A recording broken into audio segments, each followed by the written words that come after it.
But you were 13. What were you seeing? I went there to see the lifestyle, right? And I saw it, and it was. But I don't know if I could indulge and understand what I was even looking at. Sean Diddy Combs isn't just a titan in the music industry. He's also seen as a mentor.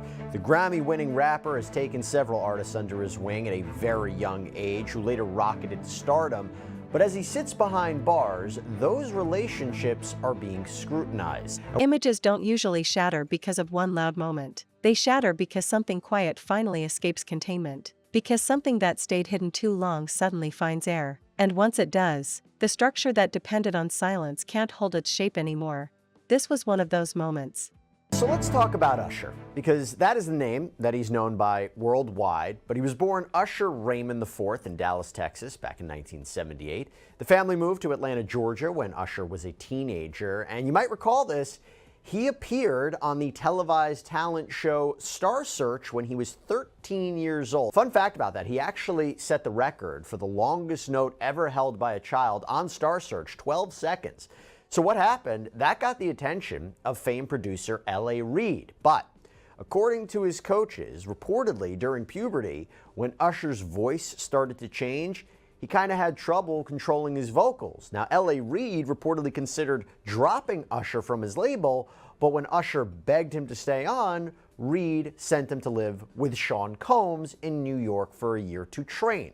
And at the time, Combs, who was then known as Puff Daddy, we believe was in his 20s, there were these apparent training sessions, and these training sessions were known as Puffy Flavor Camp. Now, through the years, Usher has spoken about this time in his life with Combs. For example, in 2004, Usher told Rolling Stone that Combs introduced him to essentially sex. He said, quote, "Sex is so hot in the industry, man. There was always girls around. You'd open a door and see somebody doing it or several people in a room having an orgy. You never knew what was going to happen." On the Howard Stern show in 2016, Usher talked about his time with Combs too, saying there was definitely a lot of wild partying, but he doesn't think he was really able to understand what all was going on. And when Howard Stern asked him, would you send your own kids to something like Puffy Flavor Camp, this is what he had to say. What a life. Yeah, it's pretty crazy. 14 years old. You're a dad now. Would you ever send your kid to Puffy Camp? Hell no. See? Usher also spoke with People magazine back in February, saying some of the most valuable lessons I could ever learn as an entrepreneur were picked up when I spent that time in New York with him. This unwavering desire to create and make certain that your creative ideas are executed. I saw him in real time working it out, him building something from nothing, him understanding how culture and collaboration can build careers. Being able to see that, that's what I got. Now remember, Usher was 13 to 14 years old at the time. Combs reportedly had legal guardianship over Usher during that period. Can't confirm that for sure. And since his time with Combs, Usher has worked with several other producers and record labels, and he's become one of the top-selling R&B artists of all time. His awards and nominations are almost too many to count. He's won 8 Grammy Awards, 18 Billboard Music Awards. He's been inducted into the Georgia Music Hall of Fame, star on the Hollywood Walk of Fame. Rolling Stone magazine recently named the album Confessions Part 2 as the #1 greatest R&B song of the 21st century.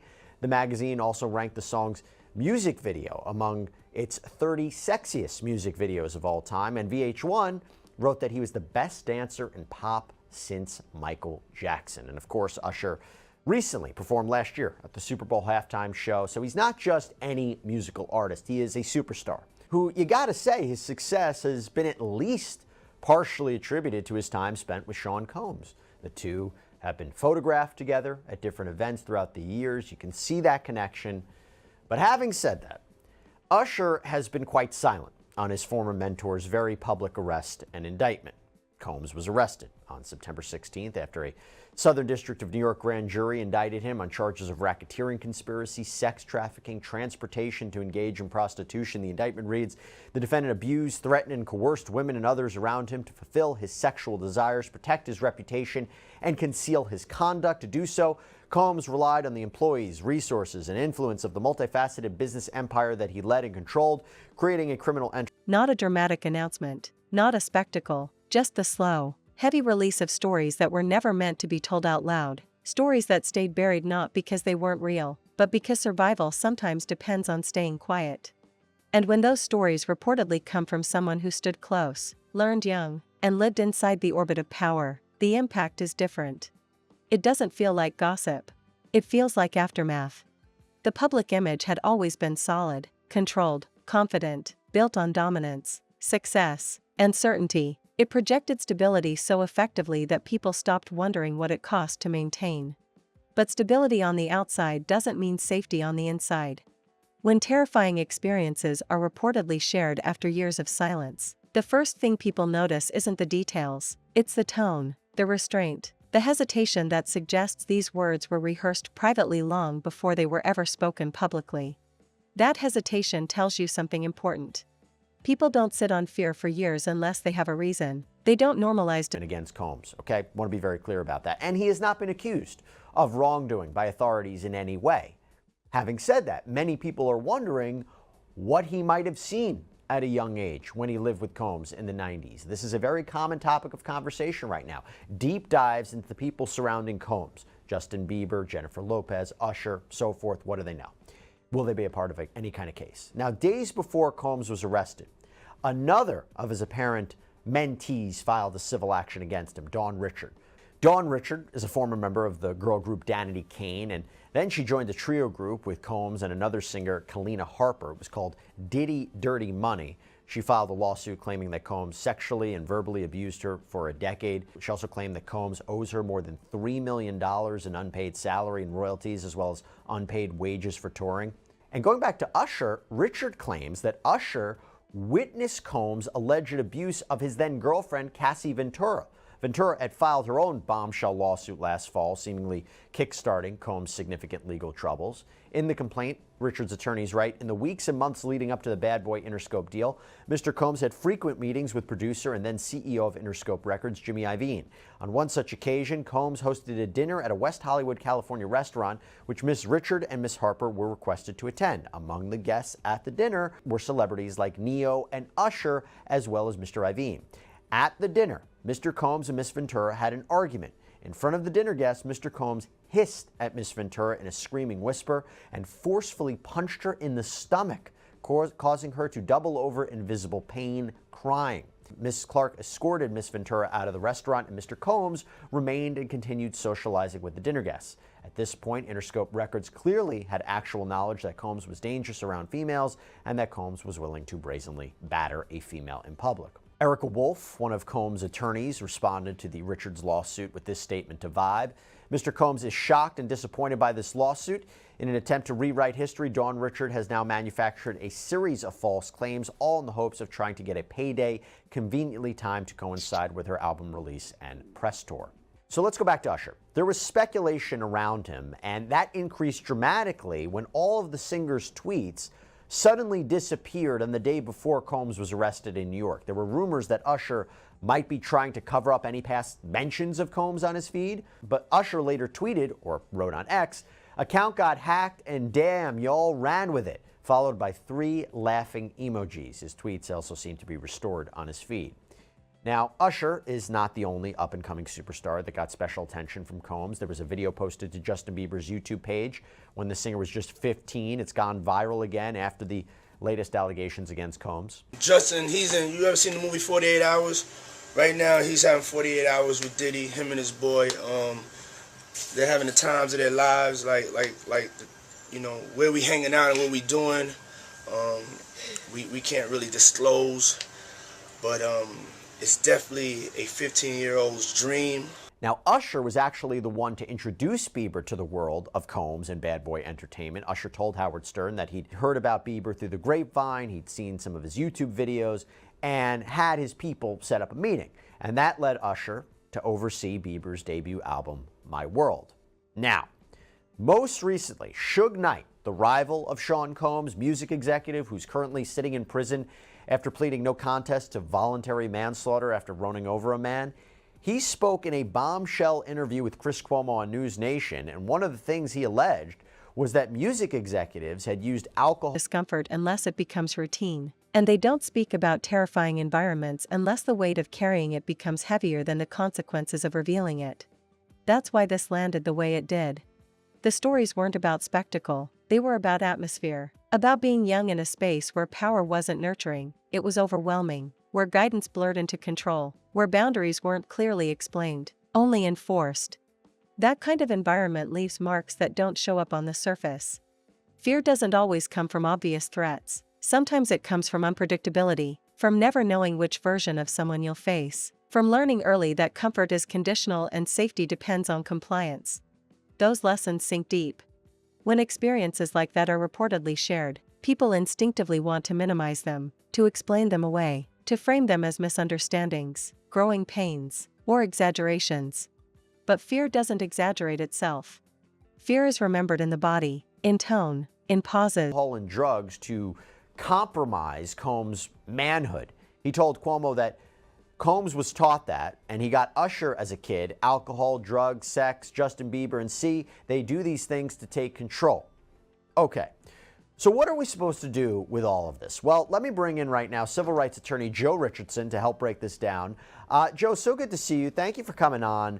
When I mention this, any possible connection with Usher here, anything legally speaking that sticks out to you? It's not necessarily clear that there is, which Usher can continue to hope for in that regard. However, because they get to cast such a wide net in charging him, they're charging Puff Daddy with a conspiracy. And so as part of that, they can use things that they didn't prosecute because they ran out of time. They didn't prosecute for any of a number of reasons. They can put them all in together and mix them all up, and that gives you your conspiracy. So if Usher witnessed things, and they could go back 20 years, they could go back a long time. If he witnessed things, if he was part of things, all of that can potentially be admissible. And so I see why there was this reaction either by him or his hacker to get rid of some information. Oh, you don't believe it? Twitter. You don't believe it? I don't have to figure that out one way or the other, but the irony is crazy. You know what I mean? His hackers got good timing. Let me just put it to you that way. He's not the one he wasn't named in the indictment, et cetera. Right. But by the way, nobody else was named in the indictment, but it is a conspiracy. And that normally means with or together and others. So he's not totally safe just because of how broad the potential is for things that can go into helping to convict Puff Daddy. I still am confused why, if let's say there was no hacker, let's say he intentionally did it or one of his team members did it, what would be the goal there to delete the tweets? Is it to delete it so from a PR point of view, nobody can dredge up old tweets? Oh, look how he's praising Sean Combs right here. Because from a legal point of view, if you delete potential, I don't know if you want to call it evidence or not, that could get him into shaky territory. And that's true. But sometimes you're not even thinking about whether you're going to be potentially legally wrong. I think that handlers and people that are around artists, and remember, Usher is one of the biggest acts in the world, not just R&B act. And so it would be very easy for somebody on his team to quickly overthink a situation and to be corrected by counsel saying, no, we don't want to do that. And here's why. Because there's so many people probably that rely on him for their livelihood, so many people on his team, and they're very protective about his image. They don't want anything about sex going on or being talked about off stage. He's super sexy, super sensual on stage as part of his act, but that's as part of his act. They don't want it to be dealing with situations that lend to criminal liability. So someone over there could have jumped the gun. You couldn't put it past him. And if that had happened, he wouldn't exactly be admitting it right now. If you witness something, so one of the allegations, as I mentioned before from Dawn Richards, that he witnessed Combs beating Cassandra Ventura, who I think we can make a fair argument is probably a key figure in this indictment. A lot of her allegations are echoed in this indictment, also the government's subsequent letters to the court. If you witness that, not saying you participate in these freak-offs, not saying you're forcing people to go be a part of the freak-offs or anything like that, but you witness in the way someone describes the past without trying to dramatize it. That's what made these stories unsettling. They didn't sound rehearsed for impact. They sounded processed, like something revisited many times in private before ever being acknowledged publicly. The image shattered not because fans wanted it to, but because the contrast became impossible to ignore. The gap between what was celebrated and what was reportedly experienced felt too wide to bridge with denial. The public version had always been about mentorship, opportunity, and elevation, but opportunity without protection isn't generosity, it's exposure. And exposure, especially at a young age, can feel terrifying when power dynamics aren't balanced. That's where the reported experiences hit hardest. They suggested a world where fear was normalized, where discomfort was reframed as discipline, where silence was rewarded and questions were discouraged. Those environments don't feel dangerous at first, they feel intense, demanding, high pressure, but intensity without care turns corrosive over time. Take away from that anecdote and the fact that Usher's name was brought up?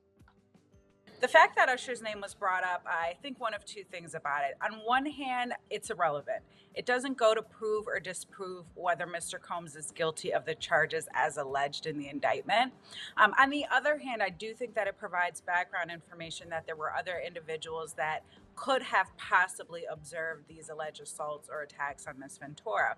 Not only that, but if the government intends on establishing a timeline or a pattern of events with respect to Mr. Combs, his enterprise, and their dealings with individuals from the public or in the industry, it's good to note that the allegation, or at least the testimony came in, that Usher was involved with Mr. Combs early on in his career when he was approximately, I believe, 14 years of age, that he had gone to some sort of academy through Mr. Combs' enterprise or business. And the government can certainly use that to show a long pattern of behavior, dealings that he may have had with other individuals in the industry, and also to establish that Mr. Combs and Ms. Ventura had this long-standing relationship, that not only, there were a select few that got to observe, but that publicly some of these allegations or allegations of violence happened, and that other people observed those things. And when we look at the transcript, and I have it here, and you have the defense asking why Richard did not talk previously in conversations with the government about Usher being there, Jimmy Levine, who's a famous producer, as well as the singer Neo. Should we take anything away from that it appeared that their names didn't come up earlier when she was having conversations with the government? Yeah, what we can take away, and what the defense is essentially trying to do here, is really strike at her credibility. What the defense did during its cross-examination is say, well, these other individuals were there and you didn't disclose their names until now. And why was that? If you are participating in a government investigation, you're presumed and you should tell the truth, the whole truth, and the full truth. And you failed to disclose a significant thing, which were the other individuals that were present. You failed to disclose that to the government. And now it's only today, as you're testifying, that we're just now hearing of these other individuals, Usher Raymond, Neo, and other executive producers that were involved or possibly witnesses to the case. Again, striking at her credibility because she did not tell the full truth at the time she was asked by the government, which later down the line during closing arguments, the defense can get up and say, Ms. Richard testified A, B, and C to you. However, she failed to disclose X, Y, and Z, and that's why you shouldn't believe her. That's why you should not give her the credibility that the judge is going to instruct you on, and the jury can take that into consideration. And one thing that's been apparent throughout all the witnesses thus far is clearly this was a relationship that had a lot of domestic violence incidents, but this isn't a domestic violence case. Yet it seems like there's a lot of people who witnessed physical abuse. And in this case, you have Usher and Neo. I mean, these are A-list celebrities who are seeing Sean Combs punch his girlfriend allegedly in the stomach, which is something that you would think if you saw that, on the outside, if you think you'd stop that, you would step in, you would say something, but apparently they didn't, according to Don Richard's testimony. Does any of that, the fact that he was doing this out in the open, play towards taking some of the domestic violence incidents, but showing that it was a much larger thing, which is what the government's trying to prove? People don't realize that until years later. That's another reason these stories reportedly took so long to surface. Time creates perspective, distance reveals patterns. Adulthood reframes what childhood normalized. What once felt like that's just how it is starts to feel like that was not okay. That realization can be terrifying on its own. The image shattered because people recognized that fear doesn't need to be physical to be real. It can live in psychological control, in emotional instability, in environments where authority is absolute and accountability is absent. Those conditions don't create safety, they create survival instincts. And survival instincts don't disappear when success arrives.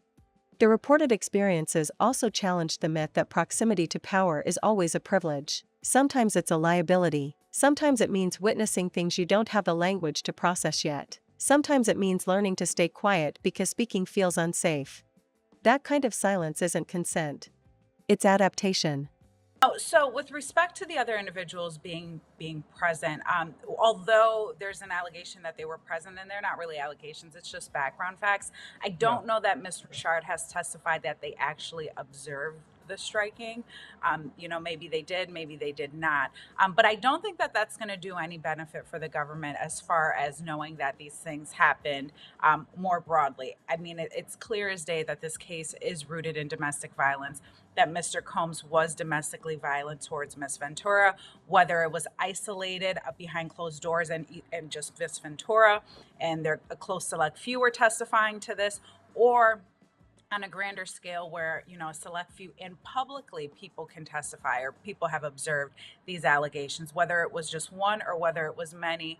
Testimony is evidence, and whether that was testimony from one person or testimony from multiple people, the jury can still consider that as evidence in determining whether Mr. Combs is guilty or not guilty. If these individuals observe that, then, the hope would be that someone would have intervened earlier on. But again, it doesn't negate the fact that, the charges here are racketeering, sex trafficking, and things of that nature. One of the things the government is alleging is the use of force. So I think that's why we continue to hear this domestically violent line of questioning. And I think the government is hoping that the jurors will view this as satisfactory to the element requiring requiring force, physical force of violence. Yeah, and to your point, I'll just looking at this transcript, you're right. Yeah, it's Usher was there, Jimmy Levine was there, Neo came through. So it's saying that they were there, not necessarily that they witnessed the abuse that Dawn Richard said happened at this dinner. What did you make of her testimony now that she's off the stand? It was pretty interesting testimony. I don't know that she was a necessary witness, although the government deemed her to be necessary. Miss Ventura got on the stand and testified about the abuse, testified about what happened to her. Miss Richard seemingly came up behind her and corroborated for the government those allegations. And I don't think there was even a question about that. The hotel footage came into evidence. Miss Ventura testified, so now Miss Richard is here testifying to more allegations of domestic violence. And the government has to be really careful here, because the way that it is being painted at this point is that this is a domestically violent case, which is true. But the government needs to prove a RICO. They need to prove sex trafficking. They don't need to prove domestic violence, and it can certainly confuse the issues with the jury and ultimately land them in a verdict of not guilty. I know some of the evidence that the government will point to, some of frequent flyer accounts, credit cards, bank accounts. We haven't really heard a lot about that as of yet. How do you see the government, now that they've really established, whether it's Cassie's testimony, some things that Dawn Richard has said about the domestic abuse, the violence that was in this relationship, where do they go from here if they are going to paint this picture of a RICO, which is essentially what they need to do in this trial if they want to get a conviction? Yeah, so what the government's going to continue to do is put on their witnesses. I think that they got a witness on the stand that worked for Mr. Combs at a certain point in time. That individual also testified to some alleged violent behavior on behalf of Mr. Combs. I think if this individual is still testifying, or as other individuals continue to testify, we will start to hear about transportation with regard to these alleged sex workers. So one of the things that the government has... The terrifying part wasn't just what was reportedly described. It was how common those dynamics felt to people listening. Too many recognized the structure even if the setting was different. Power, youth, control, silence. That combination rarely ends cleanly. The public reaction shifted quickly from excitement to unease, not outrage, not celebration, just a collective pause, a sense that something heavier was being touched. People became careful with their words. Defensive certainty softened into cautious neutrality. That change spoke volumes. Because certainty doesn't survive complexity. The image shattered because complexity entered the conversation, and complexity doesn't allow simple heroes or villains. It forces people to sit with discomfort instead of choosing sides immediately. That's hard. Fans struggled because admiration had been easy. It didn't require questions. It didn't demand reflection. These stories reportedly changed that. To prove and show is that there was a transportation via interstate commerce, which is a very wide net and catch-all for the government in order to seek a conviction, is that these individuals were transported or traveled via interstate commerce from one state to another. So we may hear testimony about frequent flyer accounts or whoever the individual was that set up these or purchased these plane tickets, or if they flew private. Whoever set up the transportation and travel may ultimately testify. We might hear from them to further establish that this was a sex trafficking case. And on the interstate commerce charge, if they were to buy an escort from Miami and fly them to New York, would that be considered interstate commerce? That would be. So the train, or excuse me, not the train, the plane traveling from Miami to New York is an indication that this was via interstate commerce because it's going from one state to another. Even if they traveled via train or via car, going across state lines would satisfy that factor. We've seen Cassie's off the stand, but whether it's Don Richard's testimony, David James, who's the former personal assistant, he's talked about Cassie as well. What do you make at this point, seeing how the testimony's going, that the government decided to have Cassie early on in this trial as opposed to building up to her testimony at the end? You know, I'm always in favor, as a former prosecutor, I'm always in favor of putting my victim on last if I can, because her words will echo to the jury indefinitely. You know, yes, she could have testified early and people will tend to remember what they've heard early on and later in the game. But I think here it's really impactful to build up the puzzle, these other individuals who were involved, and ultimately get us to Miss Ventura, who, you know, will testify as to what specifically happened. And the jury is going to be more likely to remember her testimony, especially compelling testimony, if she is the last and key witness. And there would have been a buildup that the government would have made to her testimony. Now, it doesn't mean that they can't come back guilty because she did testify early on, and now these individuals that are testifying are further establishing what happened. That's just a personal preference and what the government ultimately deemed as the best way to, you know, put their witnesses on. And also, Miss Ventura is pregnant, heavily pregnant. They didn't want to run the risk of her going into labor later on during the trial and not being able to be present to testify. So I think that they did have to get her out of the way early. My preference just would have been to put her on later if I was the prosecutor on the case. We've seen a couple cross-examinations from Sean Combs' defense team. How would you say they're doing thus far? I think they're doing a great job. I think that the defense is eliciting facts or alleged facts that the prosecution has kept out so far. And one of the things that we always discuss, you know, in trial practice is you never want the jury to find something out from the other side. If you have bad facts for your case, you want to get them out there and do away with it and show them it's not a big deal. Yes, she may not have disclosed certain information previously, and I can explain later as to why, but you really want to get those bad facts out of the way. And I think that at least some of the testimony that I've seen or heard is that, you know, when these when the prosecution witnesses are testifying under cross-examination, the defense is getting out facts that really kind of hurt the prosecution. I think that with Ms. Richard's testimony, she testified that, you know, she had been working with Mr. Combs, that she observed these allegations of violence and things of that nature. But then later down the line, she goes to work for him and works in a musical group with him and another individual. They introduced doubt. And doubt is corrosive to image. The terrifying nature of the experiences wasn't framed as a call for revenge or destruction. It came across as reckoning, as acknowledgement, as a way of saying, this happened. And pretending it didn't cost nothing is no longer possible. That framing matters.